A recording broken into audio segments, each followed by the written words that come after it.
Hi bro. Hi bro. ఎక్కడి నుండి మేము? మేము ఆంధ్ర బ్రో, హైదరాబాద్, విజయవాడ. ఓకే. ఇప్పుడు జగన్ అన్న తర్వాత ఇప్పుడు మన అలైడ్ పార్టీ అంటే ఎట్లా ఉంది? సో పవన్ కళ్యాణ్, బీజేపీ, మీ చంద్రబాబు నాయుడు, సో ఎలా అనిపిస్తుంది? అంటే డెవలప్మెంట్ చేయడానికి ఐటీ ఇండస్ట్రీస్ తేయడానికి చాలానే ట్రై చేస్తున్నారు, బాగానే ఉంది. అంటే ఇంతకు ముందులాగా ఫ్రీ గుడీస్ అవేమి ఇవ్వట్లేదు. ఆ, పోయినసారి ఉన్న ప్రభుత్వంలో చాలా బ్యాక్లాగ్స్ ఉన్నాయి, అవన్నీ సరి చేసుకుంటూ వస్తున్నారు. అలా అని చెప్పి ఈ ప్రభుత్వం కరెక్ట్ అంటలేదు, బట్ ప్రస్తుతానికి ఎక్కువ రెవెన్యూ జనరేట్ చేయడానికి ట్రై చేస్తున్నారు.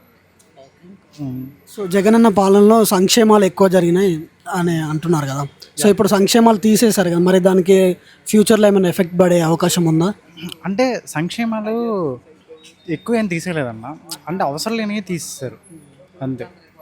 అంటే ఫ్రీ గుడీస్ ఇవ్వడం వల్ల ప్రజలకి ఎంప్లాయ్మెంట్ ఇచ్చి వాళ్ళ కాళ్ళ మీద వాళ్ళు నిలబడేలాగా ఉంటే బాగుంటుంది, కానీ ఫ్రీ గుడీస్ ఇచ్చి బద్దగస్తులు చేయడం నాట్ కరెక్ట్. ఇప్పుడు నేను పనిచేసి పక్కన వాడు 40,000తో కూర్చొని హ్యాపీగా ఉంటా అంటే ఇది ఎంత మాత్రం కరెక్ట్. నెక్స్ట్ టైం మరి పవన్ కళ్యాణ్ సోలోగా సీఎం అయ్యే అవకాశం ఏమైనా ఉందని?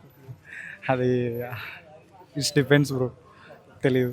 సో అంటే కొన్ని అనాలిసిస్ ప్రకారం ఇప్పుడు చంద్రబాబు కొంచెం డౌన్ ప్లే చేయడానికి ప్రయత్నిస్తున్నాడు పవన్ కళ్యాణ్, ఎందుకంటే తన కొడుకు నెక్స్ట్ ఉన్నాడు కదా. సో అతన్ని కొంచెం ఎస్కలేట్ చేయడానికి ట్రై చేస్తున్నాడని ఒక భావనలు వస్తున్నాయి ప్రజల్లో. సో దాని గురించి నువ్వేం చెప్పగలవు? అది ఏమో బ్రో, అంత ఐడియా లేదు. ఎవరైనా సరే కానీ వాళ్ళ కొడుకునే తెచ్చుకుందాం అనుకుంటారు, కానీ నిన్ను నన్ను పవన్ కళ్యాణ్ని ఎందుకు తెచ్చుకుంటా ఉంటారు. అది ఏమో ఛాన్సెస్ ఉండొచ్చు మేబీ. సో నెక్స్ట్ టైం రెండు పార్టీలు కలిపి కాకుండా సపరేట్గా పోటీ చేస్తాయా? మేబీ ఛాన్సెస్ రావచ్చు బ్రో.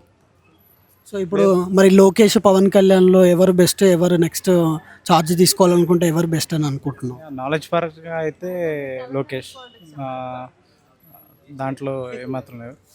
పవన్ కళ్యాణ్ అయితే కొన్ని like he is better for home minister, like security పరంగా, ఎందుకంటే ఎవరికి అన్యాయం వచ్చినా కానీ ఊరుకోడు. బట్ ఈ ఐటీ ఇండస్ట్రీస్ ఏమైనా రావాలనుకుంటే కనుక Lokesh is the best choice. So ఇప్పుడు సేమ్ అవే రివెంజ్ పాలిటిక్స్ జరుగుతున్నాయి. ఇప్పుడు స్టేజ్ మీద జగన్ని డౌన్ ప్లే చేసి ఆ డ్రామాలు అవి ఇవన్నీ కొన్ని వస్తున్నాయి కదా. సో మేమేదో చేస్తామని వచ్చి ఇప్పుడు మళ్ళీ ఇవన్నీ అంటే జగన్ని బాగా ట్రోలింగ్ చేయడం కానీ డ్రామా క్యారెక్టర్స్ ప్లే చేసి డౌన్ ప్లే చేస్తున్నారు. సో మేము చేసిందే మీరు చేస్తున్నారు. సో ఆ పార్టీకి ఈ పార్టీకి ఇప్పుడు రూలింగ్ పార్టీలో ఉన్నందుకు డిఫరెన్స్ ఏంటి అని అంటున్నారు. సో ఇది రివెంజ్గానే చూడొచ్చా, లేదంటే